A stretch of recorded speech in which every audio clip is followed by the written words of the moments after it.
మెరిసే తెల్లని చర్మం కోసం Japanese glutathione fruits flowers extract తో చేసిన ప్రిస్మాస్ గ్లూటా రోసా సోప్.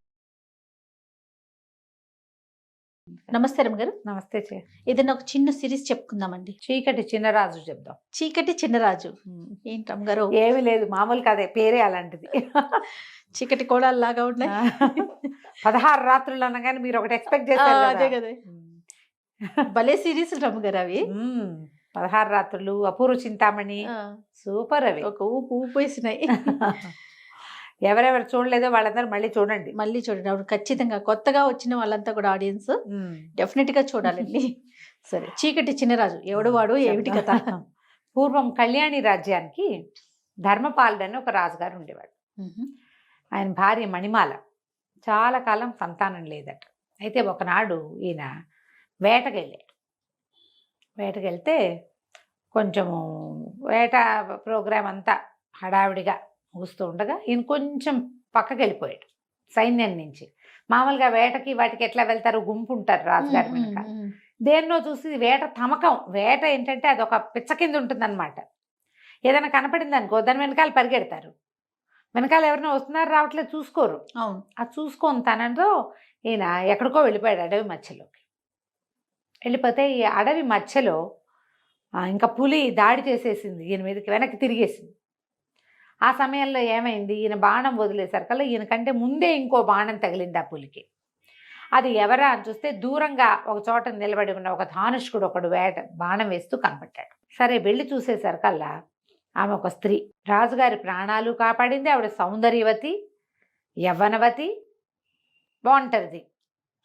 రాజుగారు ఎవరు ఏమిటి అని కనుక్కుంటే అక్కడున్న శంబర రాజ్యానికి రాకుమార్తెని, మా అన్నయ్య మేము వేటకొచ్చాం, నేను కొంచెం యువతలకు వచ్చాను, మా వాళ్ళు వెనకాల ఉన్నారు, మీ ఇది కనపడింది, మీరు పులిని తరుముకుంటూ వచ్చారు, పులి మీ మీదకి దూకపోతుందని బాణం వేశానని చెప్పింది. ఆ అమ్మాయి పేరు సుమరేఖ.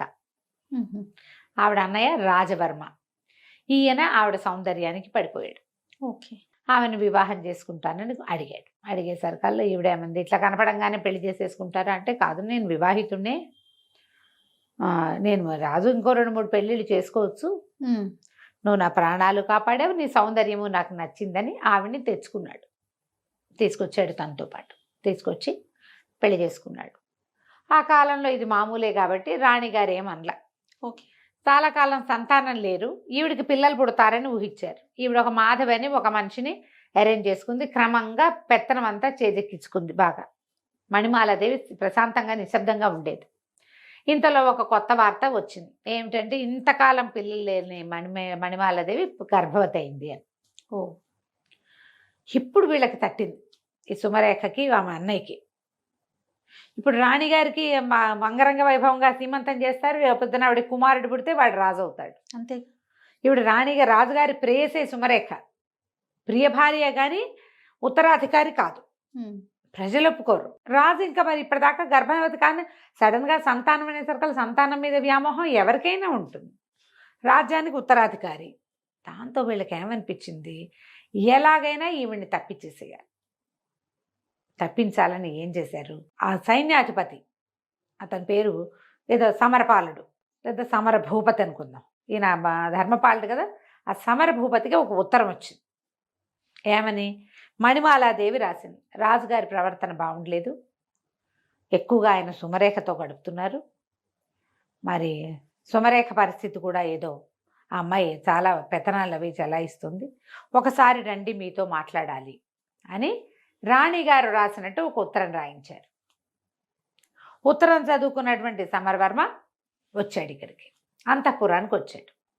ఈ ఉత్తరం పంపించే రోజుల్లోనే ఈవిడ రాజుగారికి చెప్పింది, ఏమిటో ఆవిడ గర్భవతి అని అదని, ఇన్నాళ్ళు కలగని సంతానం ఇవాళ ఎలా కలిగింది, మీరేమో ఎక్కువగా ఇక్కడ స్పెండ్ చేస్తున్నారు, అప్పుడప్పుడునే వెళ్తున్నారు ఆవిడ దగ్గరికి. ఆవిడ మీద కొన్ని మాటలు పుట్టినాయి. నా చెలికత్తెలు చాలామంది, నువ్వెవరితోటి మాట్లాడో మగవాళ్ళతో, మీ తోడుకోడలు అందరితోటి మాట్లాడుతుందని నాకు చెప్తున్నారు, సైన్యాధికారితోటి ఈవిడికి సంబంధం ఉందని రాజుకి హింట్ ఇచ్చింది. నేను నిరూపిస్తా, వీళ్ళిద్దరూ కలిసి ఉన్నప్పుడు నీకు నిరూపిస్తానని చెప్పింది. రాజు కొంచెం కాస్త ఆలోచిస్తున్నాడు, అవునా కాదా, ఇంతకాలం నుంచి కలుసున్నా, ఆవిడ చిన్నప్పుడే పెళ్ళయింది, ఆవిడ ఎప్పుడు అలాంటిది కాదు, ఇట్లా ఎందుకు వచ్చింది, ఈయనకి ఏమనిపిస్తుంది, నేను సుమరేఖతో ఎక్కువ గడుపుతున్నా, అందుకని ఈవిడేమైనా కొత్త వేషం వేస్తుందేమో అనిపించింది. ఈ ఉత్తరం చూసుకున్నటువంటి సమరవర్మ గారు వచ్చాడు. వచ్చి వాకిట్లో నుంచి లోపలికి అంతఃపురంలోకి ప్రవేశించాడు. సైన్యాధిపతి వచ్చాడు అనగానే మరి సహజంగా ఆయన ఎందుకు వచ్చాడో అని ఆవిడ లేచి వచ్చింది.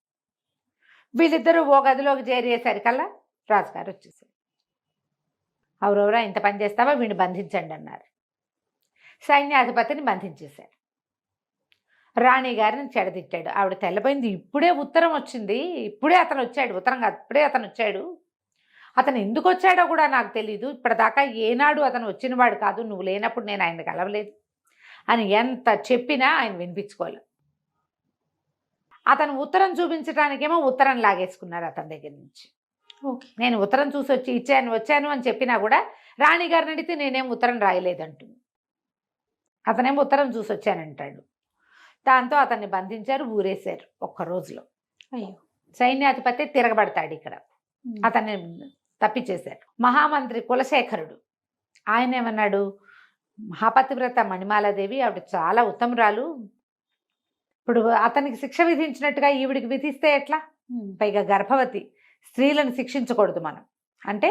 ఈయన ఏమన్నాడంటే, ఒక సుమంత్రుడని ఒక వీడిని పిలిచి సైనికాధికారిని, ఈవిడిని అడవుల్లో దింపేసిరా, బతికితే బతుకుతుంది, పోతే పోతుంది అని. నేను పతివ్రతనని ఆవిడ పదే పదే చెప్పింది. పతివ్రతమైతే బతుకుంటావు, లేకపోతే పోతావన్నాడు రాజు.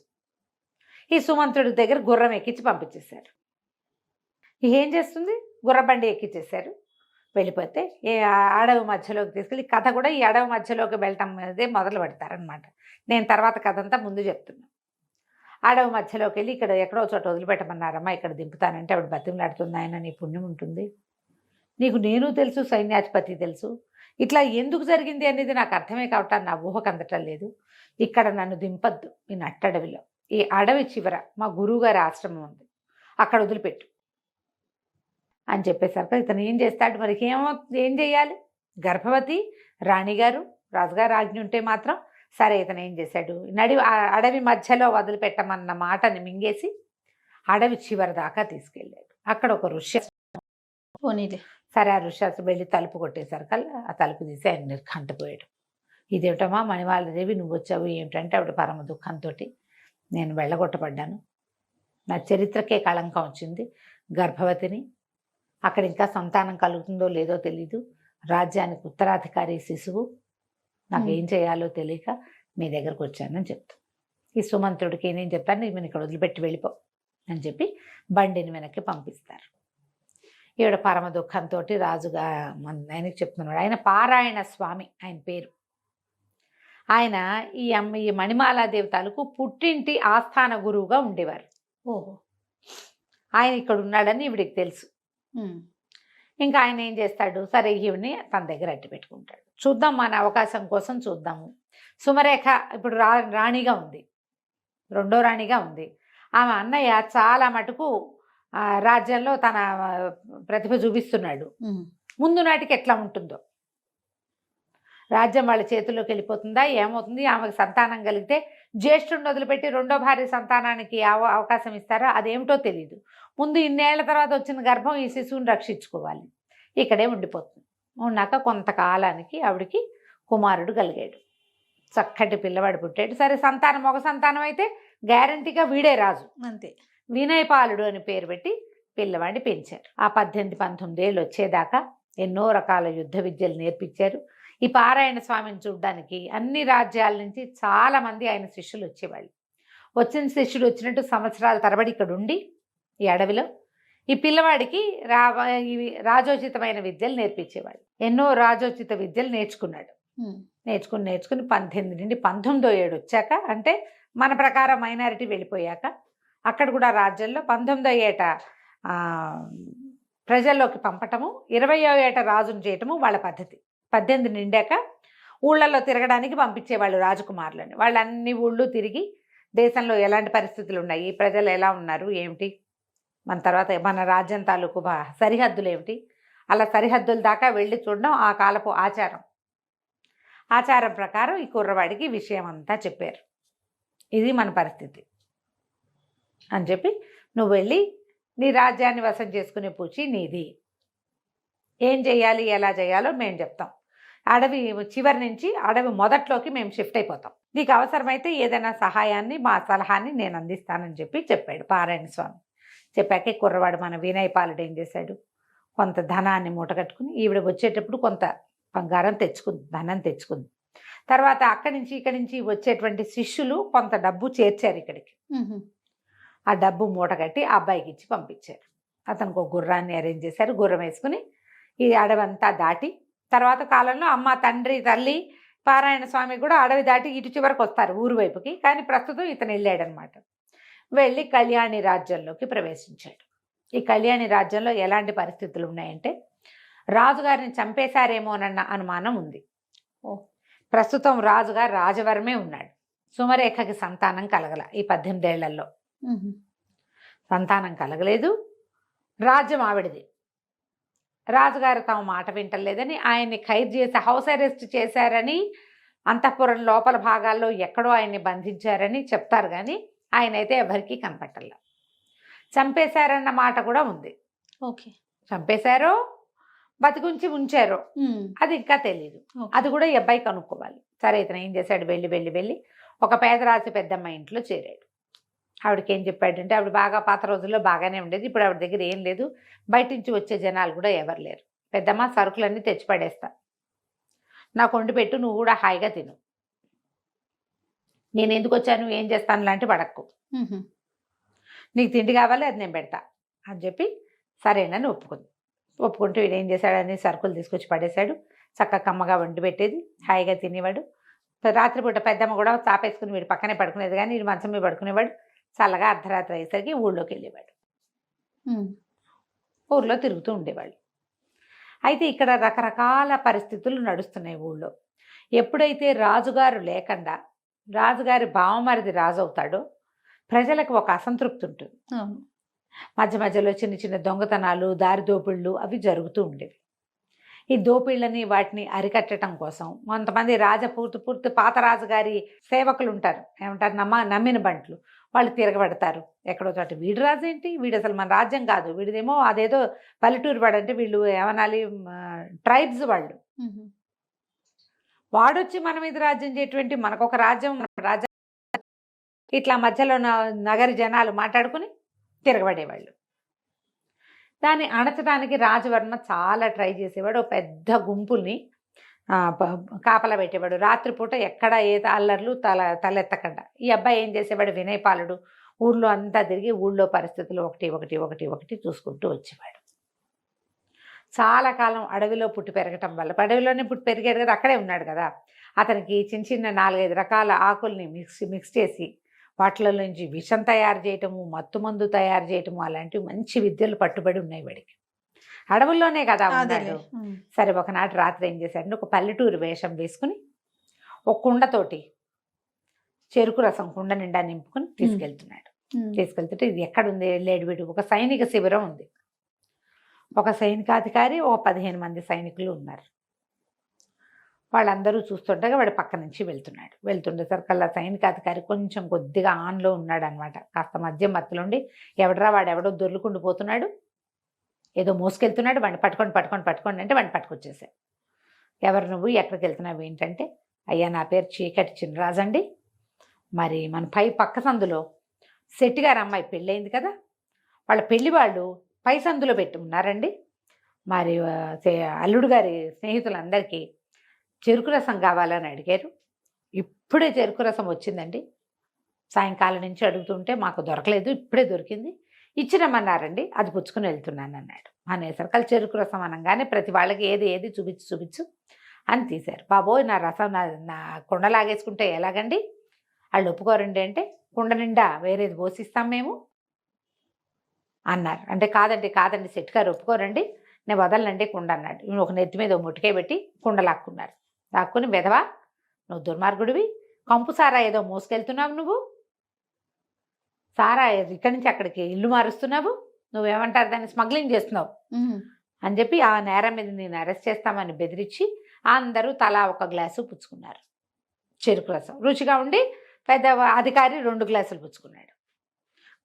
కుండ ఖాళీ అయిపోయింది, అంత బాగా అది ఖాళీ అయిపోయింది. ఖాళీ అయిపోతే దాని నిండా కంపు సారా పోసి పెట్టండి, వీడు అది పట్టుకెళ్తున్నాడు రాసేద్దాం, వీడు తెచ్చిన జ్యూస్ అంతా తాగేశారు, కంపు సారా పోయమన్నారు. అందులో కంపు కొడుతున్న ఒక పాతకాలపు పులిసిపోయిన సారా పోసేయమన్నారు. ఆ సారా తెచ్చి పోసే లోపలే తెచ్చేవాడు పడిపోయాడు. మొదట టకా చాప చుట్టల్లాగా 15 మంది సైనికులు బిళ్ళబీటుగా పడిపోయారు. అందరికంటే అధికంగా సేవించిన అధికారి గారు కుర్చీలో కూర్చోవాడు అదే పాళంగా పడ్డాడు. కుర్రాడు ఏం చేశాడు, మొత్తం అందరికీ టకా బట్టలు ఉడదేశాడు, బట్టలన్నీ మూటకట్టేశాడు.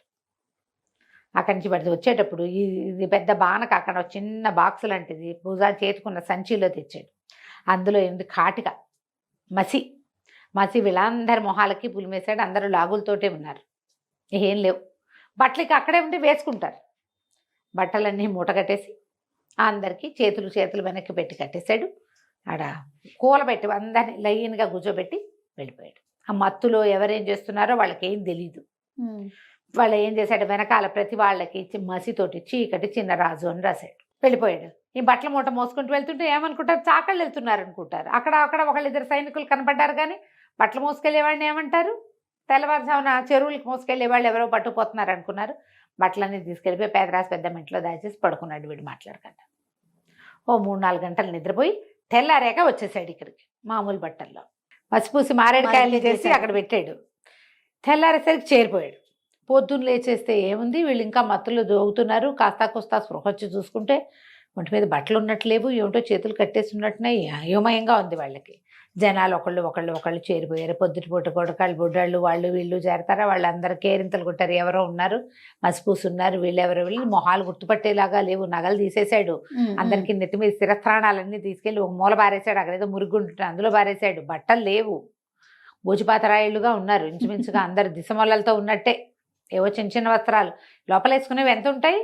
అక్కడి నుంచి జనం అంతా చేరారు. కొంత నోట్లో కొన్నేమో వాళ్ళ ఆ శిరస్త్రాన్ని మెడలో వేసుకుని మఫ్లర్ లాంటివి నోట్లో కుక్కేశాడు. మూలేదా ఆలేదు, నోటి నుంచి మాటలు రావట్లేదు. వాళ్ళకేదో తెలుస్తోంది కానీ తెలియటం లేదు. అక్కడి నుంచి జనం అంతా చేరారు. గందరగోళం. సైనిక శిబిరం ఇది. వాళ్ళేనో కాదో తెలీదు, దగ్గరికి వెళ్తే ఏమవుతుందో తెలీదు. జనాలంతా చేరారు. ఈ లోపల ఒకళ్ళు ఇద్దరు తొందరపడి కాస్త ముందుకెళ్తుంటే ఇక్కడ నుంచున్నాడు కాబట్టి ఓబోయ్ ఇంకా నయం అందులోకి వెళ్ళావంటే నువ్వు ఏమవుతుంది, దీన్ని ట్యాంపర్ చేసినట్టు అవుతుంది సాక్ష్యాలని. అదొకటి. వీళ్ళు నీ మీద పడతాంతారేమో తెలీదు, అసలు వాళ్ళు ఎవరో తెలీదు. రాజభట్లు వచ్చేదాకా వీళ్ళని ముట్టుకోకూడదు. ఇక్కడి నుంచి ఖబర్ అందించాలా. లేనిపోంది వాళ్ళ జోలికి వెళ్ళామంటే నీ నెత్తి మీదకి వస్తుంది, నిన్ను ఉరికంబానికి ఎక్కిస్తారు, నువ్వే చేసావంటారు అనేసరికి ఆ ముందుకెళ్ళిన ఉత్సాహవంతుడు కూడా వెనక్కి వచ్చేసాడు. జనం అంతా చేరిపోయారు. ఈ లోపల రాజస్థానానికి కబురు వెళ్ళింది. ఇక్కడ సైనిక శిబిరంలో కొంతమంది కట్టేసి ఉన్నారని, వాళ్ళ మొహాలు నిండా మసి ఉందని, ఒంటి మీద గుడ్డలు లేవని, సైనికులు లేరని, వీళ్ళే సైనికులేమోనని అనుమానంగా ఉందని. ఈ మొత్తం మీద ఏం చేశారు, సరే ఇంకొంతమంది వచ్చి ఆ నోట్లోంచి గుడ్డలు లాగితే వీళ్ళే మేబేరమన్నారు. వీళ్ళని ఎట్లా తీసుకెళ్లాలో తెలియలే. సరే ఆయన అన్నాడు, ఎలా ఉన్న వాళ్ళని అలా తీసుకొచ్చేసేయండి అన్నాడు. ఇక చేతులు కాళ్ళు కట్టేస్తున్న జనం అందరినీ సభలోకి ప్రవేశపెట్టారు. పెడితే ఏముంది, గోచిపాతరాయిళ్ళు, మొహాల నిండా ఒంటి నిండా మసి, వీపుల మీదేమో చీకటి చిన్నరాజు రాస్తుంది అని రాసేసింది. ఇక దాంతో నేను అన్నాడు, ఎవరో చేశారు ఇది కావాలని. ఏం తాగారు అనేది వీళ్ళు చెప్పలేకపోయారు. వీళ్ళు ఏం చేశారు, ఎవడో ఒకడు ఏదో తెచ్చాడు, అవి తాగామని చెప్పల. వాడెవడో ఒక పల్లెటూరు వాడు వచ్చాడని, తమ మొహాల మీద ఏదో విసిరాడని, దానివల్ల తమ స్పృహ తప్పి పడిపోయామని వాడు ఇది చేశాడని చెప్పారు. వాడు చెరుకు రసం తెచ్చాడు, మేము తాగాము, వాడిని మ్యానిపులేట్ చేద్దాం అనుకున్నాం, వాడు మమ్మల్ని మ్యానిపులేట్ చేశాడు. అలా నిజాలు ఎవరు చెప్తారు? అదే కదా. ఎవడో ఒక పల్లెటూరి వాడు అన్నది మాత్రం జనంలోకి వెళ్ళింది. పల్లెటూరు వేషంలో ఉన్నాడు వాడు. అక్కడి నుంచి ఈయన అన్నాడు, సరే కాపలా పెంచండి, పల్లెటూరు వేషాల్లో పై ఊళ్ళ నుంచి వచ్చిన వాడు ఎవరైనా ఉన్నారేమో కనుక్కోండి, ఏ సత్రాల్లో మనుషులు ఎవరు దిగారో చూడండి అన్నారు. ఆ ఆజ్ఞలు వెళ్ళిపోయినాయి బయటికి. వీళ్ళనేమో నిలబెట్టారు. కాళ్ళు చేతులన్నీ కట్లన్నీ ఓడదీసేసరికి వీళ్ళని ఏం చేద్దామండి అంటే, వీళ్ళెందుకు బెతవలు, వాడు ఎవడికో దొరికిపోయారు, చంపేయండి వెళ్ళిన అన్నాడు. అనేసరికి ఆశ్చర్యపోయారు అధికారులంతా. ఏమిటి, ఒక 15 మంది మత్తుకి లొంగి దొరికిపోతే వాళ్ళని చంపేస్తారా? మహా అయితే సస్పెండ్ చేస్తారు, అంతేనా? అసలు జరిగింది ఏమిటి అనేది చెప్పవలసింది వాళ్ళు. వాళ్ళు చెప్పింది నువ్వు నమ్మేవో నమ్మలేదో. వాళ్ళు ఉంటే వాడిని ఎవరినో గుర్తుపడతారు, కనీసం అది కూడా చేయకుండా ఇంతమందిని, ఒక అధికారిని 15 మంది భటుల్ని చంపేయటం అంటే ఉరిదీసేయండి అందరినీ అన్నాడు. మొత్తం రాజస్థాన్లో ఉన్న వాళ్ళందరికీ కష్టం వచ్చింది. ఒట్టి పుణ్యానికి వాడేం చేయలా, వాడెవడో చేసింది ఒట్టిగా కట్టేసి వెళ్ళాడు. వీడికి రాజరికం తెలుసా? వీడికి రాజులు ఇట్లాంటి శిక్షలా వేస్తారు? ఈ 15 మందికి ఒక్కొక్కడికి ఒక్కో పటాలాన్ని ఇచ్చి ఊరంతా వెతకండి మీరు గుర్తుపడతారు కదా అనాలి. అది కూడా అంటల్లా వాడు. మా పరువు తీశారు కాబట్టి వీళ్ళని చంపేయాలంటాడు. పరువు తీసి వాడెవడికో దొరికారు. మొత్తం ఆస్థానం అంతా ఎదురు తిరిగిపోయింది రాజవర్మకి. అందరికీ మంట వచ్చింది. కానీ ఏమంటే వీడు ఏం చేస్తాడు? అవును. అక్కడి నుంచి అంతఃపురానికి వెళ్ళాడు. వెళ్ళేసరికల్లా చెల్లెలకి చెప్పాడు, ఎవడో చీకటి చినరాజు అని ఒకడు తయారయ్యాడు కొత్తగా, విప్లవకారుడు, సైనికులందరికీ మసిపూసి చేశాడంటే ఈవిడేమంది, నువ్వేమిటి ఊళ్ళో తిరుగుతావు, నువ్వు రాజుగారికి ఎవరు ఫర్గా ఉన్నారు, నీకెవరు ఫర్ అవుతున్నారో చూసుకోవా, నేను అంతఃపురంలో ఉండేదాన్ని, ఇంకా బాగా చూసుకోవాలి. వీరవర్మ అని ఒకడు ఉండేవాడు, రాజుకి కుడిభుజంగా ఉండేవాడు, మన మహారాణిని వెడలంపేశాక కూడా రాజుగారి చుట్టూ తిరిగేవాడు. అతనికి మనం ఈయన్ని అంతఃపురంలో బంధించేసామని చాలా మంటగా ఉంది. వాడెవరినైనా చేశాడేమో, ఇట్లా ఏర్పాటు చేశాడేమో, ఎవరైనా అతనే చేశాడేమో ఈ పని, ముందు అతన్ని బంధించు, అతన్ని చెరసాల్లో వేయి. భయపడతారు జనం. ఇప్పుడు అతన్ని దీంట్లో అంటే అతను తర్ఫీదు చేసి ఎవరినైనా ఈ పని చేస్తుంటే పెద్దవాడిని బంధించామనుకో, చిన్నవాళ్ళు ఏం చేస్తారు, సైలెంట్గా ఉండిపోతారు. అవును. అనేసరికల్లా వీరవర్మని బంధించారు. జనాలంతా ఆశ్చర్యపోయారు, ఎందుకు బంధించారు? ఈ వీరవర్మ అరెస్ట్ కూడా ఏం రహస్యంగా జరగల, ఓపెన్గానే జరిగింది. ఊళ్ళో తిరుగుతున్న వినయపాలుడికి వీరవర్మని బంధించారని తెలిసిపోయింది. తెలియంగానే ఇతను ఏం చేశాడు, అక్కడికి ఒక పావురాయి టపా మీద పారాయణ స్వామివారికి కబురు పంపించాడు, వీరవర్మని బంధించారు, ఏం చేయను అని. చెరసాల్లోకి రెండో పక్క నుంచి ప్రవేశించచ్చు, వీరవర్మని విడిపించు, వీరవర్మ మనవాడు అని కాగితం వచ్చింది. ఇతను ఏం చేశాడు, చెరసాల బయట నుంచి చూడడానికి అదొక చాలా పెద్దది, దానికి వెనకాల భాగంలో ఒక నది ఉంది. ఆ నది నిండా మొసళ్ళు ఉన్నాయి. ఆ మొసళ్ళు ఏంటంటే కొంత సమయం ఇట్లా పైకి వచ్చి విశ్రాంతి తీసుకుంటాయి. ఆ విశ్రాంతి తీసుకునే సమయంలో వెళ్ళగలిగితే ఒక రకం. ఎట్లా వెళ్ళాలి, ఏం చేశాడు, మాంసం కొనుక్కున్నాడు. బోల్డనే మాంసం ముద్దలు ఒక సంచిలో వేసుకుని సాయంకాలం దాకా ఆగి చీకటి పడేదాకా రాత్రి వేళ ఇక నది దాటడానికి ప్రయత్నం మొదలుపెట్టాడు. మాంసం ఉంది, ఒకవేళ మొసళ్ళు వస్తే ఒక మాంసం ముక్కేసి తప్పించుకోవచ్చు. అడి తిరిగి మొత్తానికి చెరసాల వెనక భాగంలో చేరాడు. వెనక భాగంలో చేరితే అక్కడ ఏం చేశాడు, తన దగ్గర ఒక చిన్న సాధనం ఉంది. రాత్రి ఇదంతా ఈదుకుని వెళ్ళేసరికి అలసిపోయాడు. బాగా రాత్రి అయ్యేసరికి పడుకుని నిద్రపోయాడు. అక్కడి నుంచి ఏం చేశాడు, అర్ధరాత్రికి 1 గంట 2 గంటలకు మెలకు వచ్చాక చిన్న ఇనప సాధనం తెచ్చాడు. ఈ నది నీటికి వెనకాల భాగాలు నానిపోయి ఉంటాయి, కదలకపోతే ఏమీ కదలవు, కానీ దెబ్బ కొడితే కదులుతాయి.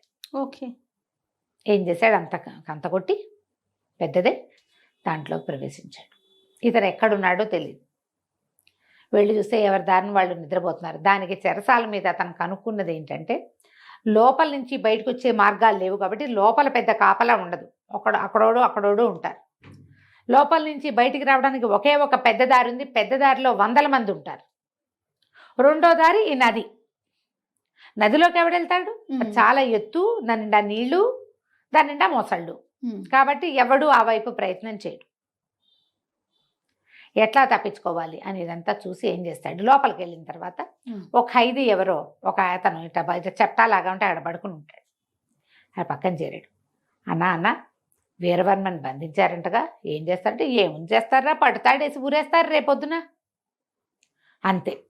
మరి ఊరేస్తే ఎటానా, మరి ఒకళ్ళని ఊరేసుకుంటుంటే అంతేరా, అయితే పారిపోవడానికి దారి ఉందా అన్న అంటాడు.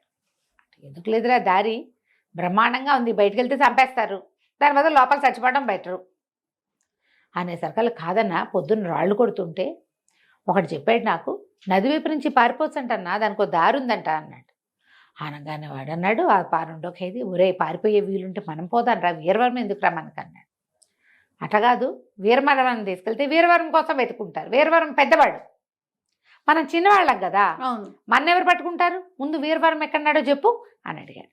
ఎందుకు చెప్పను, నాకు తెలుసు, నేను పొద్దునే చూసా, పద వెళ్దామని ఆ వీరవర్మ దగ్గరికి తీసుకుపోయాడు.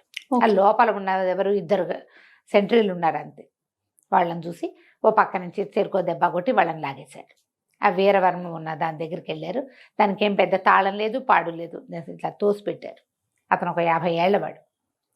అక్కడికి వెళ్ళి, నేను తప్పించడానికి వచ్చాము, అనేసరికల్లా మీరెవరు, ఎందుకు బయటకు తీసుకెళ్ళి నన్ను చంపేస్తారన్నాడు. చంపేమో మేము పారిపోవటానికే వచ్చామని చెప్పి తీసుకొస్తారు బయటికి. తీసుకొచ్చి ముగ్గురు కలిసి ఆ దారి గుండా వెళ్ళిపోతారు బయటికి. అప్పుడు వీరవర్మని అడుగుతాడు, నదిలో మొసళ్ళు ఉన్నాయన్నారు, నాకు ఒక్క మొసలు కూడా కనపడలేదు, వీటికి ఈ నదికి ఇంకో దారి ఉందా? ఆయన పక్కపక్కనవే, లేదు నదిలో అసలు ఒక్క మొసలు కూడా లేదు. సైనికులే ఒకళ్ళిద్దరిని చంపేసి మొసళ్ళు లాక్కుపోయినాయని ఊర్లో ప్రథ పుట్టించారు. మొసళ్ళు లేవని తెలిస్తే ఎవడో ఒకడు ప్రాణాలకు తెగించి వచ్చేస్తాడు. మొసళ్ళు ఉన్నాయంటే రారు కదా, భయపడతారుగా. అందుకని మేమేరు చేసిన ఏర్పాటే, రాజుగారు చేసిన ఏర్పాటే ఇది. మొసళ్ళు ఏమీ లేవంటే ఈదుకుంటూ ముగ్గురు బయటికి వెళ్ళిపోయారు.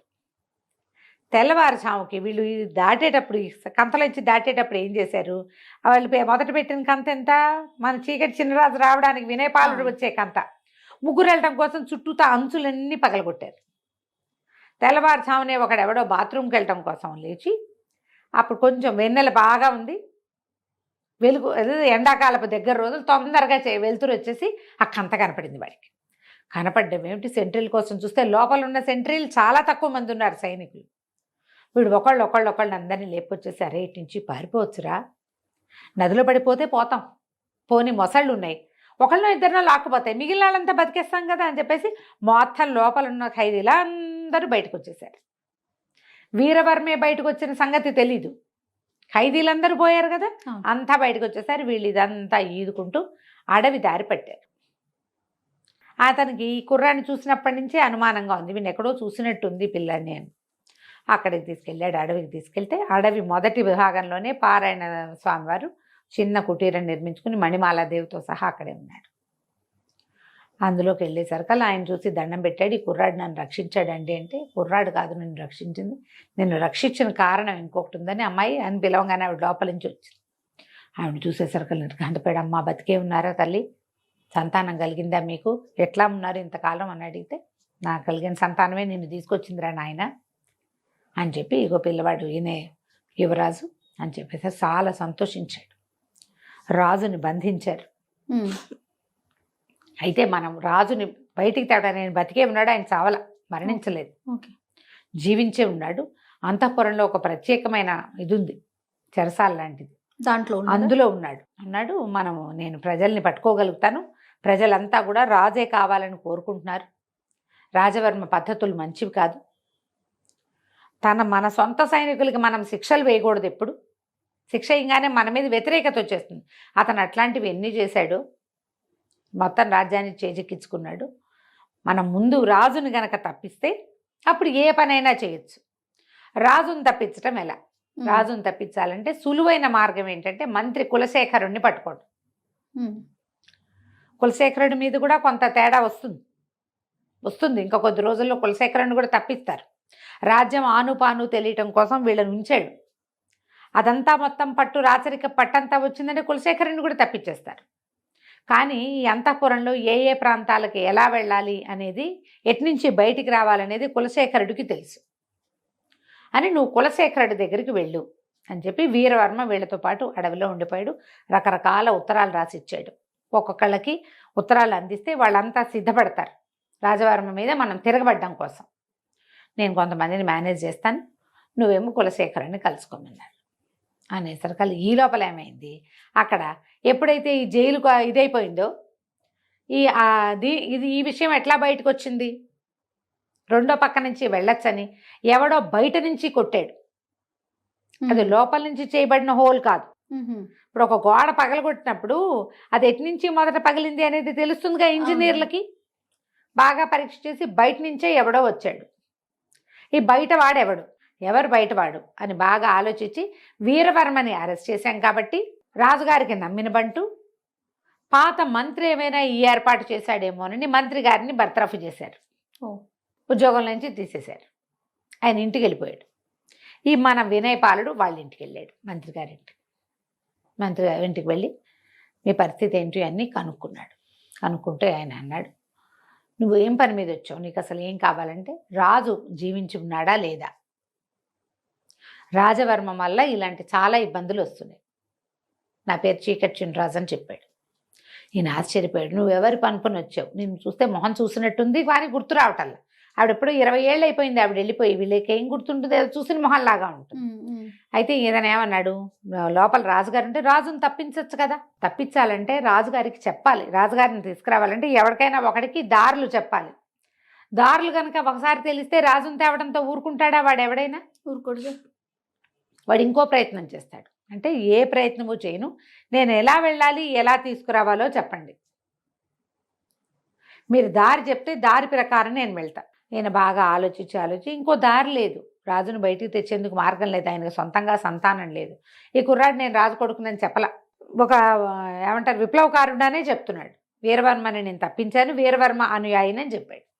నీ దగ్గరికి వీరవర్మే పంపించాడు, వీరవర్మ తప్పించుకున్నాడు, ఇదంతా తెలిసిన కథే కదా. అందుకని ఈయన ఏం చెప్పాడంటే, దీనికి ఒక మార్గం ఉంది. ఈ అంతఃపురంలోకి రోజు విడిచి రోజు నీళ్లు వదిలిపెడతారు నదిలోంచి. అక్కడ ఒక పెద్ద ఇనప గేటు ఉంటుంది, 10-15 మంది సైనికులు కాపలా ఉంటారు. ఆ గేట్లోంచి పిట్టను కూడా లోపలికి పోనివ్వరు. గేట్లు ఎత్తుతారు, ఇనప గేట్లు. ఇప్పుడు మన ఈ ఆనకట్టలకి ఎత్తుతారుగా రిజర్వాయర్లకి, ఆ ఇనప గేట్ ఎత్తినప్పుడు లోపలికి నీళ్లు వెళ్ళిపోతాయి.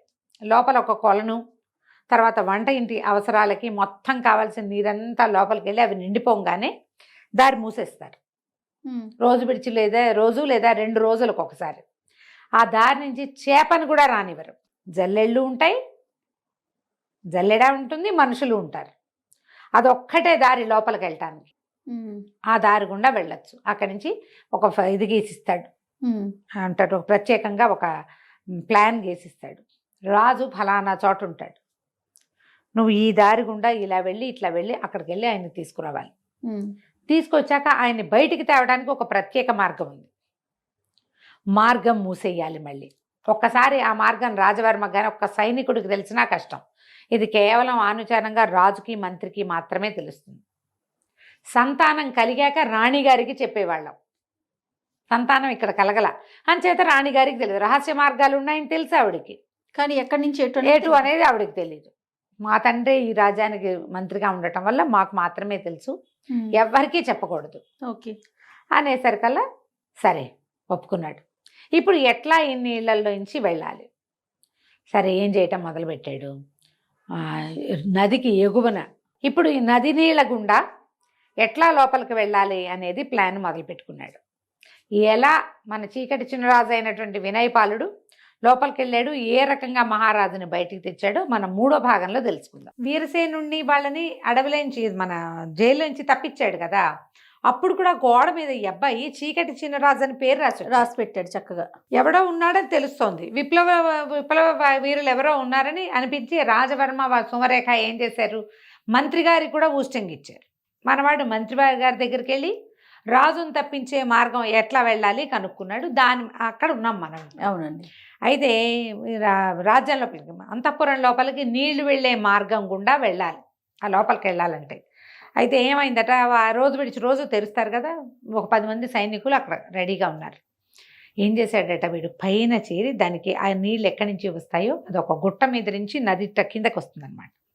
ఆ గుట్ట మీద చేరి ఒక్కో కొమ్మ విరక్కొట్టి వేయటం మొదలుపెట్టాడు.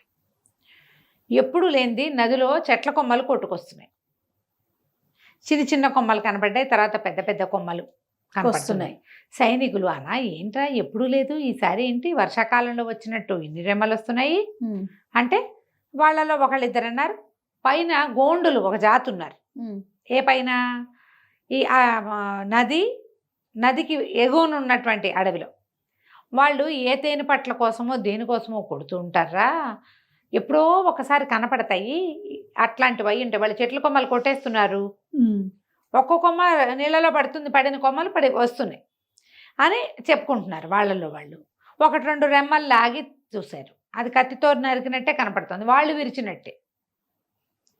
సరేలేని ఊరుకున్నారు. ముందు ఇంత వచ్చి చివరికి ఒక పెద్ద చెట్టు లాంటిది కూడా 2-3 వచ్చినాయి. తెలుస్తోందిగా ఆ లోపల పోతాయిలే అని ఊరుకున్నారు. మనమే లాగేసేయచ్చు లోపలికి వెళ్ళేటప్పుడు.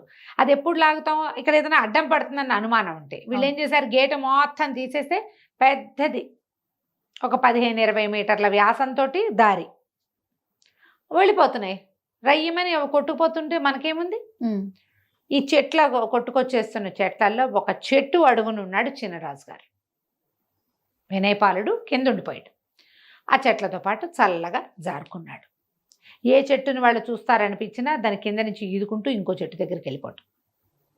ఈదుతూ అనుమానం రాకుండా ఆ చెట్ల రెమ్మల కింద నుంచి వెళ్ళిపోయాడు.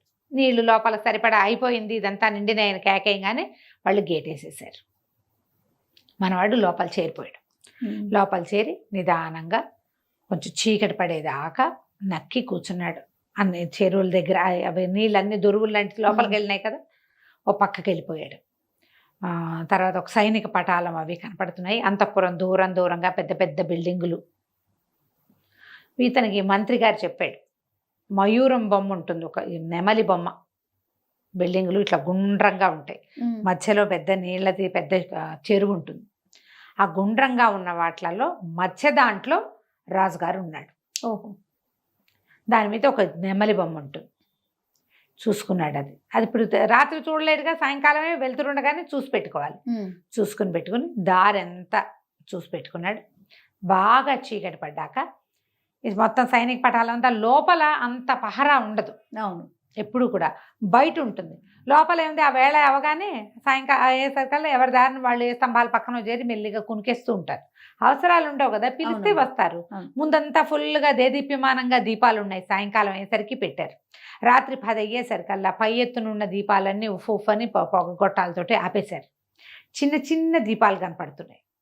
ఆ దీపాల వెలుగులో పిర్రాడు అడవిలో ఉండటానికి అలవాటు పడి ఉన్నాడు కదా, వాడు చీకట్లో నడవగలడు. నడుచుకుంటూ మెల్లిగా ఆ భవనంలోకి వెళ్ళాడు. వెళ్తే ఇంకా లోపలికి అలా ఒక్కొక్క కక్ష దాటుకుంటూ వెళ్తే లోపల ఒక జైలు లాంటి విభాగం కనపడుతుంది. ఏవో రాచరికపు బట్టల్లోనే బక్క చిక్కి సన్నగా అయిపోయినటువంటి రాజును చూశాడు కుర్రాడు. తండ్రిని చూసి దగ్గరికి వెళ్ళాడు. దగ్గరికి వెళ్ళేసరికి ఆయన అన్నాడు, ఎందుకురా ఇట్లా చంపుతారు, ఒకేసారి చంపేయండి నన్ను. మహారాణిని మంచిది, మహాపతివ్రత మణిమాలాదేవికి చేసిన ద్రోహానికి నాకు సరిపడా శిక్ష వేశారు భగవంతుడు. గుర్తించాడు. నన్ను చంపేసేయండి ఒకేసారి అంటే తన కుర్రాడు అన్నాడు, అబ్బాయి చంపేయటానికి కాదండి, మిమ్మల్ని తప్పించడానికి వచ్చాను అన్నాడు. అనేసరికి ఆయన ఒప్పుకోలే. నన్నేటా తప్పిస్తావు నువ్వు? తప్పిస్తామని బయటికి తీసుకెళ్ళి చంపేయడానికి ఎత్తేసాడా రాజవర్మ? నేను నీతో రానన్నాడు. రానంటే కాదండి, మీరు అర్థం చేసుకోండి, నేను వీళ్ళ ద్వారా రాలేదు. వీరసేనుడు మీ నమ్మిన బంటు అతన్ని బంధించారు. అతన్ని నేను విడిపించాను. మీరు లోపల ఈ కక్షలో ఉన్నారనే సంగతి ఎవరికి తెలుసు అంటే వీరసేనుడికి తెలుసు, కులశేఖరుడికి తెలుసు, మంత్రికి అన్నాడు. వాళ్ళిద్దరికీ నేను తెలుసండి. వీరసేనుడి ద్వారా నేను కులశేఖరుడి దగ్గరికి వెళ్ళాను. కులశేఖరుడు చెప్పాడు మిమ్మల్ని తప్పించడానికి మార్గం, మీరు ఇక్కడ ఉంటారని చెప్పాడు.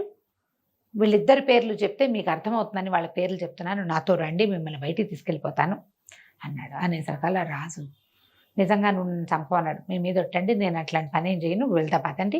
కాకపోతే నాకు లోపలికి వచ్చే దారి చెప్పాడు, బయటకు వచ్చే దారి మీకు తెలుసు అన్నాడు. అదొక రహస్య ద్వారం ఉంది, మీరు అడవిలోని గుహల్లోకి వెళ్తారు, ఆ ద్వారాన్ని తెరవండి, మనం అక్కడికి వెళ్దామన్నాడు. అనేసరికి రాజు ఒప్పుకోలే.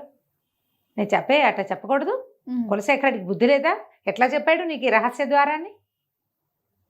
అది కేవలం రాజుకి మంత్రికి యువరాజుకి తెలియచ్చు, నువ్వెవడివో నీకు తెలియటానికి వీల్లేదు. అనేసరికల్లా నేను మిమ్మల్ని తప్పించలేనండి, మరి మీరు లోపల ఉన్నారు, నేను లోపలికి వచ్చా, బయటికి వెళ్ళే మార్గం లేదు, నాకు బయటికి వెళ్ళే మార్గం తెలీదు, అది మీరు చెప్తారని కులశేఖరుడు నన్ను నమ్మించి పంపించాడు. అనేసరికి చాలాసేపు బతిమలాడి వాదోపవాదాలు అయ్యాక ఆయన ఒప్పుకున్నాడు. ఒప్పుకొని ఏం చేశాడు, ఈ భవనంలోంచి బయటికి వెళ్ళేందుకు ఆయనకు అనుజ్ఞ లేదు. ఇప్పుడు ఇట్లా గుండ్రంగా ఉన్న భవనాల్లోంచి ఆ మధ్య దాంట్లోంచి వచ్చాడు కదా, నెమలి పింఛన్లో మిడిల్లోంచి వచ్చాడు. ఆ మిడిల్లోంచి వచ్చి ఎక్కడి నుంచి నీళ్ళు వస్తాయో దానికి పక్కగా ఉన్నటువంటి ఒక గోడ దగ్గరికి తీసుకెళ్ళి ఆ గోడ దగ్గర కొన్ని రాళ్ళు ఇలా పేర్చి తమాషాగా ఉంది, ఈ రాళ్ళన్నీ తీయన్నాడు. ఆయన ఓపిక లేదు, బక్కచిక్కిపోయి కూడా ఉన్నాడు, ఆహారం తక్కువ, పైగా బెంగతోటి ఉన్నాడు కదా. కుర్రాడు రాళ్ళన్నీ తీసేసరికి అక్కడ చిన్న ఇత్తడి మీట లాంటిది ఉంది. ఆ పొడి పని కదిపేసరికి ఆయన అన్నాడు, ఒకవేళ ఇట్లా కనుక మనం చేస్తే వాళ్ళు ఎవరైనా పసిగట్టారంటే అందులోకి వచ్చేస్తారంటే, కాదు రాదు, నేను మొత్తం అన్నీ సరిచేసి వస్తానన్నాడు. ఆ పొడి పని నొక్కేసరికల్లా ఆ గోడ పూర్తిగా ఓపెన్ అయిపోయింది. సరే అందులోకి ప్రవేశించాక ఈయన అన్నాడు, ఇది రాళ్ళన్నీ యథాతథంగా మూసేసేయాలి నువ్వంటే.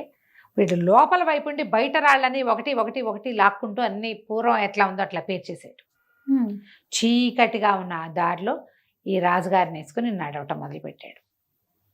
నడవగా నడవగా నడవగా నడవగా అది ఎవ్వరు మనుష్య సంచారం ఉన్న దారి కాదు, ఒక గుహ లాంటిది. ఓకే. వెళ్ళగా వెళ్ళగా అది నది పక్క నుంచి ఉందన్నమాట.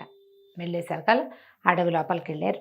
ఇంకా పెద్ద పైకి వెళ్తే ఒక కొండ శిఖరం లాంటిది వచ్చింది. ఆ కొండ మీదకి ఎక్కించారు. అక్కడ ఒక పెద్ద గుహ ఉంది. ఆ గుహలో వీరసేనుడు, కులశేఖరుడు ఇద్దరు ఉన్నారు. రాజు ఆశ్చర్యపోయాడు, ఇద్దరిని కావలించుకున్నాడు. ఇది ఎట్లా జరిగింది, ఎట్లా రాగలిగారు, నన్ను ఎట్లా తప్పించారు? ఈ అబ్బాయి ఏం చేశాడు, ఆయన అక్కడికి ప్రవేశపెట్టి తన దారిని తను వెళ్ళిపోయాడు. రాజును వాళ్ళు లోపల తీసుకుపోయారు.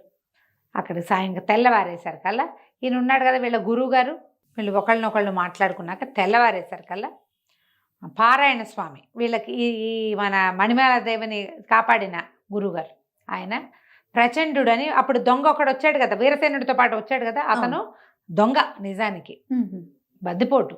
కానీ ఈ రాజుగారి దీనివల్ల రాజకుమారుడే తనని తప్పించడం వల్ల అతను మీతో పాటే ఉంటాను, ఈ విప్లవం సృష్టించడానికి, విప్లవాన్ని సాధించాలంటే నేను కూడా మీతో ఉంటానన్నాడు. ఈ పారాయణ స్వామి వారితో కలిసి ఆ ప్రచండు కూడా వచ్చాడు. మహారాజును చూసి దండాలు పెట్టారు. అప్పుడు ఈయన ఏమన్నాడంటే, మనం విప్లవం తప్పకుండా సాధించాల్సిందే, నా వల్ల చాలా పొరపాటు జరిగింది, మణిమాల ఏమైపోయిందో తెలీదు, ఈ సుమరేఖని ఆశ్రయించుకుని వచ్చిన రాజవర్మేమో మన రాజ్యాన్ని నిర్దేశించాడు. ఈయన చెప్పాడు వీరసేనుడు, మహారాజా అంతేకాదండి, ఎక్కడైనా ఏదైనా పొరపాటు అయితే ముందు సైనికుల్ని శిక్షిస్తాడు, ఏదైనా ప్రజల్ని పీడిస్తున్నారు వాళ్ళు, సైనికుల్ని శిక్షిస్తాడు, అతను సరైన వాడు కాదు, వీళ్ళని దింపాలి, ఎట్లా చెయ్యాలి ఇది. ఇప్పుడు వీళ్ళకి ఇక్కడ ఉన్నది ఎవరు? మంత్రి, వీరసేనుడు, ప్రచండు, పారాయణ స్వామి, రాజు, ఐదుగురు ఉన్నారు. ఈ ఐదుగురిలో వీరసేనుడినేమో అరెస్ట్ చేశారు, ప్రచండు ఏనాడో అరెస్ట్ అయ్యాడు. వీళ్ళు ప్రజల్లోకి వెళ్ళి జనాల్ని కూడగట్టడం అది వాళ్ళ వల్ల అయ్యే పని కాదు, టైం పడుతుంది. అవును అవును. కులశేఖరుడు కూడా ఉద్యోగం ఊడిపోయింది. రాజు జీవించలేడన్న అనుమానం ఊళ్ళో ఉంది. జనాన్ని కూడగట్టాలంటే పబ్లిక్లోకి వెళ్ళాలి కదా. అవునుగా. అయితే ఏమన్నాడు అంటే కులశేఖరుడు, అట్లా కాదండి, ఇంత అద్భుతమైన కార్యక్రమాన్ని మమ్మల్ని అందరినీ ఇక్కడ సమావేశపరిచాడు, పెద్ద యజ్ఞంలాగా జరిగింది, దీనికి అంకురార్పణ చేసింది మన పారాయణ స్వామి అయితే, ఇదంతా కార్యసాధన చేసిన వాడు ఒక మా కుర్రవాడు ఉన్నాడు, అతను రావాలంటే ఈ వినయపాలుడు చక్కగా రాజుగారి బట్టలు వేసుకుని చక్కగా విలువైన వస్త్రాలు ధరించి వచ్చాడు, ఇతనే ఈ ఏర్పాటు అంతా చేశాడు, మమ్మల్ని అందరినీ ఒక చోట చేర్చాడని చెప్పారు. రాజుగారు అన్నారు, ఈ అబ్బాయిని ఎక్కడో చూశాను అనిపిస్తుంది, అర్ధరాత్రి చూశాడు ఆయన. అదేలే. తెల్లవారేసరికల్లా ఆయనేమో పంపించేశాడు, వాడు దాన్ని వాడు వెళ్ళిపోయాడు కదా. అనేసరికల్లా ప్రభు మిమ్మల్ని రాత్రి తప్పించింది, వీరసేనుడిని తప్పించింది ఇతనేనండి, ఈ అబ్బాయి పేరు వినయపాలుడు అని చెప్పారు. రాజుగారు కొడుకు అని చెప్పలే. ఓకే. ఇప్పుడు ఏమిటి ప్లాన్ ఆఫ్ యాక్షన్, ఏం చేయాలంటే వీరసేనుడిని మారువేషంలోకి వెళ్ళిపోమన్నాడు. వెళ్ళిపోయి నీకు ఎంతమంది ఉన్నారు, ఎవరున్నారు, ఎంతమంది రాజుగారికి రాజభక్తి ఉన్నవాళ్ళు, పాత రాజు మీద భక్తి ఉన్నవాళ్ళు, రాజును చూసి 15-20 సంవత్సరాలు అయింది వాళ్ళు, ఆవిడ సభలు చేయనిచ్చేది కాదు సుమరేఖ. తర్వాత ఆయన హౌస్ అరెస్ట్ చేసేసింది క్రమంగా. వాళ్ళ అన్నయ్య రాజుగా చెల్లమణి అవుతూ వచ్చాడు. ఓకే. మామూలుగా ఏ రాజ్యానికి ఆ రాజ్యం రాజుల మీద భక్తి ఉంటుంది, వాళ్ళ పూర్వకాలం నుంచి వాళ్ళ తండ్రుల్ని సేవించిన ప్రీతి ఉంటుంది వాళ్ళకి. ముందు ప్రీతి ఉన్న దళవాయిల్ని వాళ్ళని కూడగట్టుకోవాలి, వీరసేనుడి పని అది. మంత్రి గారు వెళ్ళిపోయి ఎవరు రాజవర్మకి అనుకూలరు, ఎవరు యువరాజును కోరుకుంటున్నారో మీరు ఈ పక్క నుంచి సెన్సెస్ తయారు చేయండి, దసరా నాటికి ఈ పని చేద్దాం. ఎందుకంటే దసరా చాలా అత్యద్భుతమైన ఉత్సవాలు జరుగుతాయి ఇక్కడ. ఈ ఉత్సవాలలో మనం మన విప్లవాన్ని తీర్చుకోవచ్చు. ఈ లోపల మనం ఈ 3-4 నెలల్లో జనాల్ని గ్యాదర్ చేద్దాం. రాజు తప్పించుకుపోయాడు అనేది తెలిసిపోయింది లోపల. కానీ ఆయన ఎట్లా తప్పించుకెళ్తాడు అనేది, ఏ రకంగా వెళ్ళగలిగాడో వాళ్ళకి తెలియలే. గోడ మీద చీకటి చిన్నరాజు రాయబడి ఉంది. మళ్ళీ ఎట్లా ఏం చేయాలి అంటే, ఏముంది చేయడానికి, కనపడితే చంపేద్దాం ఈసారి అంతే. మనం విప్లవం తెస్తున్నారు తిరుగుబాటుదారులు అని అనిపించిన వీరసేనుడిని లోపల పెట్టాం, వాడు తప్పించుకున్నాడు. కులశేఖరుడు కనిపించట్లేదు. వీళ్ళంతా ఏం చేస్తారు, మన దగ్గర సైన్య బలం ఉంది, మన వాళ్ళందరినీ పిలిపించుకుందాము అని చెప్పి తమ జనాన్ని కొంతమందిని దింపుకున్నారు సుమరేఖ రాజవర్మ కలిసి. కానీ పండగలు పబ్బాలు మానలా వాళ్ళకి ఏంటంటే చాలా మహా సరదా పండగ రోజుల్లో చేయించుకోవటం. అన్ని పండగలు బ్రహ్మాండంగా చేస్తారు. ఈ ఉత్సవాలు మొదలవుతాయి కొద్ది రోజుల్లో, దానికి ఏర్పాట్లు అవుతున్నాయి ఊరంతా. కానీ ఊళ్ళో ఒక గగ్గోలు మొదలైంది. రాజు బతికే ఉన్నాడని, ఆయన మళ్ళీ రాజు అవటానికి సిద్ధంగా ఉన్నాడని, ఏదో జరగబోతోందని, తలా ఒక కత్తి కటారు పట్టుకునైనా యుద్ధానికి సిద్ధపడాలని ఒక ఇది ప్రచారం జరుగుతుంది. ప్రచారం ఇదంతా ఎలా ఉంది, లోపల లోపల జరుగుతోంది. రాజుకు అనుకూలమైన వాళ్ళందరూ వీటితో పడలేకపోతున్నాం, వీడు మా డబ్బు బంగారం అంతా లాగేస్తున్నాడు. పాతకాలంలో 10% కడితే ఇప్పుడు 25% పన్నులు లాగేస్తున్నారు, శిస్తులు లాగేస్తున్నారు. ఏదైనా ప్రాబ్లం వచ్చిందంటే మరణమే, ఇంకా రెండోది లేదు. ప్రశ్నిస్తే మరణం, వీడి నుంచి తప్పించుకోవాలి. దాంతో చాప కింద నీరులాగా ఇతని వ్యతిరేకులు ఊరంతా తయారయ్యారు. ఎప్పుడు ఏ రోజున తిరగబడిపోతారో తెలియదు. ఇలా అట్టు లోపల లోపల ఉంది. వీళ్ళు ఏమనుకుంటారంటే మన దగ్గర సైన్య బలం ఉంది, డబ్బిచ్చి జనాల్ని కూడగట్టుకుంటామని వీళ్ళు ఇంకా కొంచెం సైనికులకి జీతాలు భత్యాలు అన్నీ పెంచి, వీళ్ళేం చెప్తున్నారంటే జీతం ఇస్తే తీసుకో, సమయం వచ్చినప్పుడు తిరగబడు అంతే. జీతాలు వద్దని ఎందుకంటే ఇప్పుడు తిరగబడద్దు, సమయం వచ్చినప్పుడు తిరుగుబాటు చేద్దామని అందరికీ ఒక్కొక్కళ్ళకి చెప్పి పెట్టారు. రకరకాల వ్యవహారాలు నడుస్తుండగా దసరా పండగ వచ్చేస్తుంది. ఎలా చేయాలి? దసరా పండగ వచ్చింది. దసరా పండగ అప్పుడు ఉత్సవాలు జరుగుతాయి. ఆ ఊళ్ళో కళ్యాణిలో ఉత్సవాలు ఉంటాయి. ఊరంతా ఉత్సవ సంరంభంలో ఉంది. ఈ లోపల నుంచి దారులు తెలిసిన కులశేఖరుడు, అతనితో పాటు వీరసేనుడు, తర్వాత ప్రచండు, యువరాజైన వినయపాలుడు. యువరాజని రాజుగారికి తెలియదు, కానీ వీళ్ళు ఏం చేశారంటే రహస్య ద్వారాల గుండా కోటలోకి ప్రవేశించారు. ఓకే. ఈ దీంట్లో ఏంటంటే ఆ రోజున చిన్నవి ముఖాలకి చిన్న కవర్లు వేసుకునేది, ఒక రకమైన ఏమంటారు మన ముఖ కవచాలు వేసుకునే పద్ధతి ఉంది. అందరూ కూడా రకరకాల రాక్షసుల ముఖాలు అట్లా వేసుకుని తిరుగుతున్నారు. ఆ వేషాల్లో వీళ్ళు వచ్చేసారు. అక్కడి నుంచి వీళ్ళకి ఎవరెవరు రాజుగారికి అనుకూలంగా ఉన్నారని అనిపించిందో వాళ్ళందరినీ మీరు ఊరేగింపులో మొదటి లైన్లో ఉండండి. ఓకే. ముందు సైనికులు ఉంటారు ఒక లైను, వాళ్ళ తర్వాత వరుసగా బారులుగా ఉంటారుగా. ఫస్ట్ లైను ఆయుధదారులు ఎవరున్నారో వాళ్ళ వెనకాల ఉండాలి. సపోర్టర్స్ వెనకాల ఉంటారు. కారము, మందులు, రంగులు అందించే వాళ్ళు వెనకాల ఉంటారు. వరుసగా ఏమి లేరు వాళ్ళు. అంతమందిని వీళ్ళు గ్యాదర్ చేయలేరు, కొంతమందినే చేయగలిగారు. ఆ ఎవడు ఆయుధాన్ని ప్రయోగించగలను అని నమ్ముతాడో వాడు ఏం చేయాలి, సైనికులు వెనకే ఉండాలి. అనగానే సైనికుడిని పడగొట్టేసేటట్టు. సైనికులు కూడా ఎవరో కాదు, వాడు ఏమైనా గొడవ చేస్తే కొట్టడానికి. ఓకే. వీళ్ళ వాళ్లే కదా వాళ్ళు కూడా. సుమరేఖ తాలూకు పుట్టింటి నుంచి వచ్చిన రాజవర్మ పాత సైనికులు కొద్దిమందే. మిగిలిన వాళ్ళంతా పెద్ద పెద్ద జీతాలతో ఇక్కడ లొంగదీసి ఉంచుకున్న వాళ్ళు, భయపెట్టి ఉంచుకున్న వాళ్ళు, రాజదండనకి భయపడిన వాళ్ళు, ఏదో ఉద్యోగం చేసినా చేయాల్సిందేనని భావించేవాళ్ళు. ఈ గుంపు జనాభా చాలామంది ఉన్నారు. ఎప్పుడైతే సరే వీళ్ళేమో కోట లోపలికి ప్రవేశించారు. వీళ్ళ దగ్గర ఏం చేశారు, వీళ్ళు అడవిలోంచి ఒక ప్రత్యేకమైన చెట్టు ఆకుల్ని ఎండబెట్టి పొడి చేసి ఉంచుకున్నారు. దానికి ముఖానికి కవచం లేకపోతే తుమ్ములు దురదలు వస్తాయి. ఓహో. ఈ దసరా పండగ రోజున ఉత్సవం నాడు అపరాజితాదేవిని ఊరేగించి చెరువులో కలుపుతారు, నదిలో. ఆ రోజున వసంతం చల్లుతారు, బుక్కాలు చల్లుతూ ఉంటారు. ఊరంతా రంగులమయంగా ఉంది, అంతా రంగులు చల్లుతున్నారు. వీళ్ళేం చేశారు, ఈ పైకి వచ్చిన వాళ్ళ నలుగురు చేతుల్లోనూ వసంతం ఉంది. ఈ వసంతంలో వీళ్ళు ఆకుపొడి కలిపేశారు.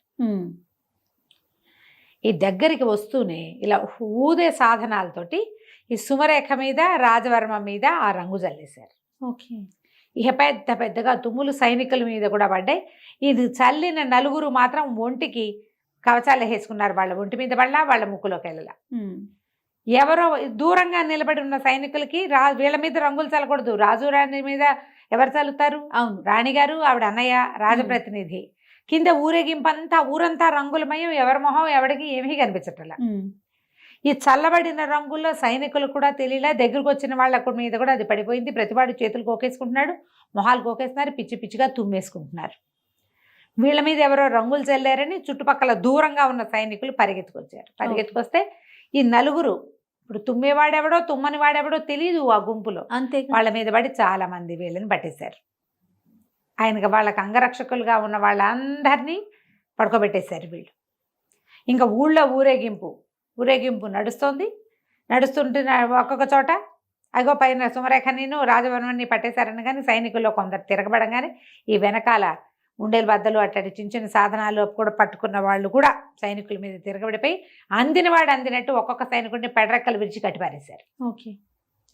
ఒక్కడు వరే వదలండ్రా వదలండ్రా నేను మీ వాడినే అన్నవాడిని వదిలేశారు, గింజుకున్న వాడిని కట్టేశారు. ఊరేగింపు ఆగి అమ్మవారిని చెరువు దగ్గరికి పెట్టేశారు కల్లా 70% సైనికులకి తాళ్లే ఉన్నాయి. జనాలే మోసపోతున్నారు ఊరేగింపుని. అమ్మవారిని పూజారులు వాళ్ళు వీళ్ళు చెరువులోకి దింపేశారు. నదిలోకి దింపేసి వెనక్కి తిరిగి వస్తూ ఏం చేశారు, ఇంక ఈ సందడి ఏముండదు, ఎవరి దారిని వాళ్ళు ఇళ్ళకెళ్ళిపోతారు కదా. వీళ్ళల్లో చిన్న చిన్న గుంపులుగా ఏర్పడి తాళ్ళు కట్టేసిన సైనికులను ఈడ్చుకొచ్చారు కొంతమంది. దేవాలయపు వ్యవహారం అంతా ముగిసిపోయింది, వాళ్ళ దారిని వాళ్ళు వెళ్ళిపోయారు. వీళ్ళందరినీ సభాభవనం దగ్గరికి, కోట గోడ దగ్గర గుమ్మం దగ్గరికి లాక్కొచ్చేసారు. లాక్కొస్తే కొంతమంది ఒక్కొక్కడు వరే బుద్ధి గడ్డి తిన్నారా నాయన, ఎవరు దొరికారు, మనకి యువరాజు దొరికాడా, మహారాజు దొరికాడా, దేనివల్ల ఇదంతా చేస్తున్నారా, ఈ గలభా ఎందుకురా అంటే మహారాజే ఆయన తప్పించుకున్నాడు అనగానే కొంతమంది తాళ్ళోడు వేసుకున్నారు స్వతంత్రంగా. ఓకే. ఒక ఇంతలో పెద్ద కొమ్ము బూర మోగింది, కోట వశమైపోయింది అని రాజుగారు ప్రవేశించాడు. అన్ని సంవత్సరాల తర్వాత రాజు నా కోట గోడ మీద చూస్తుంటే సంతోషించారు. ఆయన గడ్డం మీసం నెరిసిపోయినాయి, తలకాయ ముగ్గుబుట్టు అయిపోయింది, ఉంగిపోయాడు మనిషి. మరి 20 సంవత్సరాలు అయిపోలా.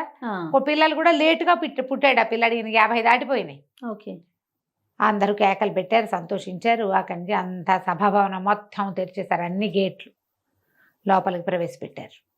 సుమరేఖను కూడా పట్టేశారు. ఆవిడ మొత్తం రాజుగారి పూర్వోత్తరపు నగలన్నీ వేసుకుని తయారైంది ఊరేగింపు చూడడానికి. నగలన్నీ ఒలిపించి తీసుకొచ్చేసారు. సుమరేఖని రాజవర్మని ఇద్దరిని పట్టుకొచ్చాక ఈవిడ్ని అడవిలో వదిలిపెట్టేయండి కట్టుబట్టలతోటి, రాజవర్మని వధించండి. ఇక వాళ్ళకేం ఆసరా లేదు. ఎవరెవరు సైన్యాన్ని తెచ్చుకున్నారో వాళ్ళందరినీ ఊచకోత కోసేశారు. అవతల నుంచి వచ్చారు కదా, వాళ్ళలో కొంతమందిని వదిలిపెట్టా, యువరాణితో యువరాణితో వెళ్ళిపోతారని వదిలిపెట్టా వాళ్ళు మళ్ళీ తిరుగుబాటు చేయొచ్చు. వాళ్ళలో కొంతమంది తిరగబడ్డప్పుడే కొట్టేశారు. అంతేగా, పడుకున్న వాళ్ళు పడుకున్నారు, చచ్చిపోయిన వాళ్ళు చచ్చిపోయారు. అందరినీ పట్టేసుకున్నారు. అప్పుడు ఈ మొత్తం జనం అంతా చేరారు. ఆయన చెప్పాడు, నా పొరపాటు వల్ల, సౌందర్యం పట్ల వ్యామోహం వల్ల నేను సుమరేఖకు లొంగిపోయాను. ఆమె చెప్పిన మాట విన్నాను. అన్యాయంగా గర్భవతి అయిన మణిమాలాదేవిని పంపించేశాను. ఆమె జీవించిందో, ఎవరన్నా చిరంజీవి జన్మించాడో లేదో కూడా మనకు తెలీదు. అత్యంత విశ్వాసపాత్రుడైన సైన్యాధిపతినేమో ఉరిదించాము. ఆ తర్వాత ఇంకా నాకు కూడా జీవితేచ్చిపోయింది. ఒక అనాసక్తి మొదలయ్యాక వీళ్ళు నన్ను అందులో బంధించేశారు. రాజ్యంలో మా తాత ముత్తాతల నుంచి వస్తున్నటువంటి సిస్టమ్ని కూడా వీళ్ళు మార్చేశారు. వాళ్ళ ఊళ్ళలో ఏం చేస్తారో అదే చేశారు. ఇక ఈ పొరపాటు జరగదు. కానీ మణిమాల ఎక్కడుందో తెలిస్తే బాగుంటుందంటే వీళ్ళు మహామంత్రి చెప్పాడు, మణిమాలదేవి ఎక్కడుంటుంది ప్రభు, అంతఃపురంలోనే ఉంది, పదండి అని తీసుకెళ్తే ఇక ఆశ్చర్యపోయాడు భార్యను చూసి ఆయన. ఆవిడ పెద్దదయ్యింది, మరి భార్యను కావలించుకున్నాడు, చాలా సంతోషించాడు. సంతానం కలిగిందా, అమ్మాయి పుట్టిందా, అబ్బాయి పుట్టాడా అని అడిగితే అప్పుడు వినయపాలుడిని ప్రవేశపెట్టారు. మిమ్మల్ని తప్పించిన వాడు, ఈ రాజ్యానికి మళ్ళీ మిమ్మల్ని రాజుగా రప్పించిన వాడు మీ కుమారుడే పారాయణ స్వామి వారు. ఇది చేయగలిగారు.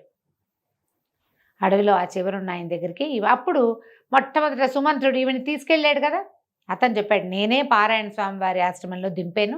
చిరంజీవి అక్కడే పెద్దవాడయ్యాడు, నేను 4-5 సార్లు వెళ్ళి చూశాను, ఆయనే అన్ని విద్యలు నేర్పించారు. ఆ సుమంత్రుడు కూడా వచ్చి కొన్ని విద్యలు, రాజుగారు అంగరక్షకుడు కదా అతను, ఆ రథంతోలే అతను కూడా కొన్ని విద్యలు నేర్పించాడు అని చెప్పారు. చెప్పాక ఇంకేముంది, ఇక వెంటనే ఈయన తనని మళ్ళీ రాజుని చేసినందుకు పెద్ద ఉత్సవం చేసి కొడుకుని యువరాజుని చేస్తూ చుట్టుపక్కల రాజ్యాల వాళ్ళందరినీ పిలిచాడు. ఓకే.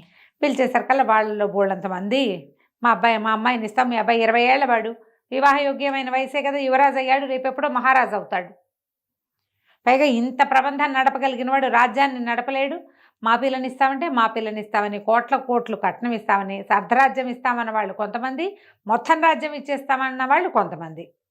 ఈ ఊళ్ళో కూడా కళ్యాణిలో కూడా బ్రహ్మాండమైన కోటీశ్వర్లు వాళ్ళు, పెద్ద పెద్ద ఆస్తులు ఉన్న వాళ్ళు కూడా మా పిల్లని కూడా చేసుకోండి అని వాళ్ళు కోట్లు కానుకలు పెడతామని.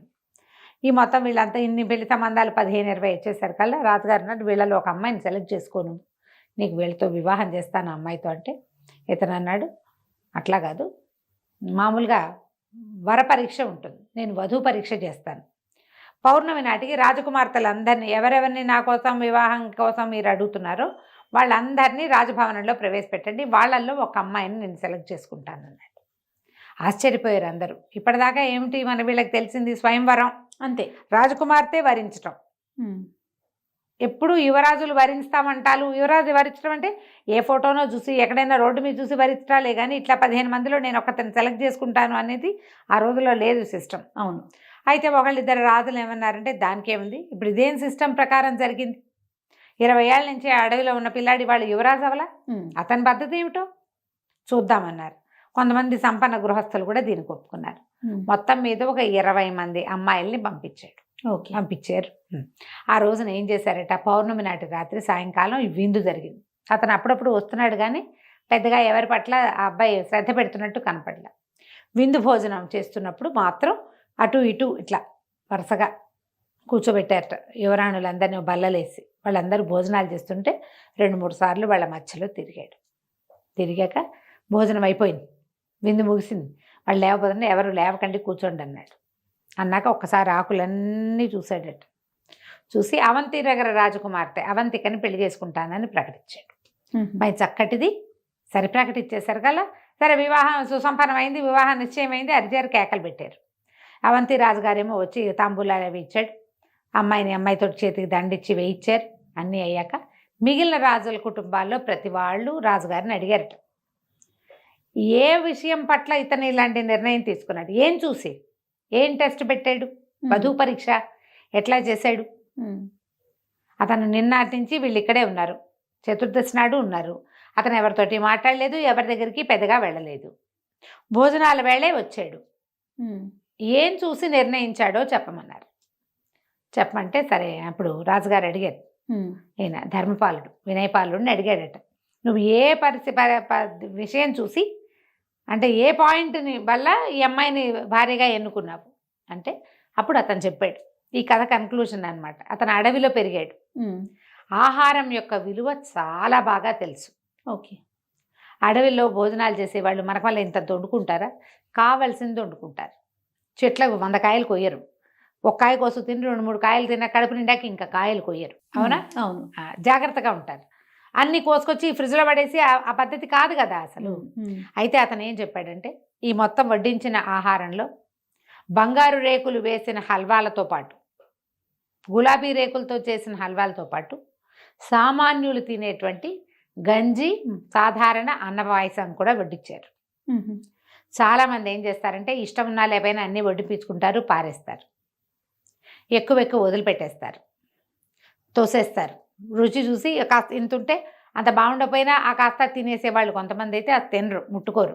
అసలు ఇది నాకు ఇష్టం లేదని ఉంటే ఉంటుంది ఆకులో, తెచ్చారు కాబట్టి వడ్డిపిస్తారు కానీ తినరు. తర్వాత శుభ్రంగా తినరు. మొహానికి అంటించుకునే వాళ్ళు కొంతమంది తింటుంటే పెద్దవాళ్ళకి అంటుతుంటాయి. అక్కడి నుంచి చెయ్యంతా పూసుకుంటారు ఇంకొంతమంది, చుట్టూతా పోసుకుంటారు ఇంకొంతమంది. శుచి శుభ్రం లేదు, జాగ్రత్త లేదు, మర్యాద లేదు ఆహారం పట్ల. ఇలాంటి వాళ్ళని నేను చూడలేదు, నాకు నచ్చల. అవంతిక తనకు కావాల్సిందే వడ్డించుకుంది. బంగారు రేకులు పైన పరిచిన హల్వా పాయసం తిన్నట్టుగానే గంజిని కూడా రుచి చూసి తీసుకుంది. తన ఆకులో వడ్డించిన ఏ పదార్థమూ ఆమె పారేయలేదు. ఆమె అరిచేతికి అన్నం అంట్ల. అందుకని లేవద్దు అని అన్ని ఆకులు చూశాడు కదా, ఏ పదార్థమూ పారేయలేదు, చుట్టూతా పోసుకోలేదు, ఒంటి మీద పడలేదు. అంటే ఈమెకి జాగ్రత్త, శుచి, శుభ్రత ఉన్నాయి. వడ్డించిన ఆహారం పట్ల భగవంతుడు ఇచ్చిందని ఇది ఉంది, మర్యాద ఉంది, గౌరవం ఉంది. నాకు అది కావాలి. నేను అడవిలో పెరిగాను, ఆహారాన్ని వృధా చేసేవాళ్ళు నాకు నచ్చరు. దొరికింది కదా అని వేసుకోవటం, అక్కర్లేదు కదా అని పారేయటం, ఈ 2 విధానాలు సరైనవి కాదు. ఒక రాణికి ఉండవలసిన లక్షణం అది కాదు. దొరికినవన్నీ తీసుకోకూడదు, అవసరం లేదని విసిరేయకూడదు. అందుకని నేను అది లేకుండా కావాలనుకున్నాను, అట్లా సెలెక్ట్ చేసుకున్నానని చెప్పాడు. అందరూ ఆశ్చర్యపోయారు రాజులు. కొంతమంది యువరాణులకి తట్టింది, మనం అన్నీ వేసుకున్నాం ఏమీ తినలేదని, కింద మీద పోసుకున్నామని, బట్టల మీద పడిపోయిందని, అన్నీ రుచి చూడలేదని, భగవంతుడు ఇచ్చిన దాని పట్ల మనకు మర్యాద లేదని, యాటిట్యూడ్ అవన్నీ మార్చుకోవాలని, ఇక ముందు ఇలా చేయకూడదని వాళ్ళకు కూడా అర్థమైందట. ఇంత ప్రత్యేకమైన మనస్తత్వము పద్ధతి ఏర్పడడానికి ఈ దారి వేసినటువంటి ఆయన గురుగారు అందరూ చాలా మెచ్చుకున్నారు. మీ వల్లే ఈ ఇతను యువరాజు ఇంత చక్కటివాడిగా తయారయ్యాడని. తర్వాత వివాహంతో పాటు అబ్బాయిని వినయపాలుని రాజును కూడా చేసేసారు.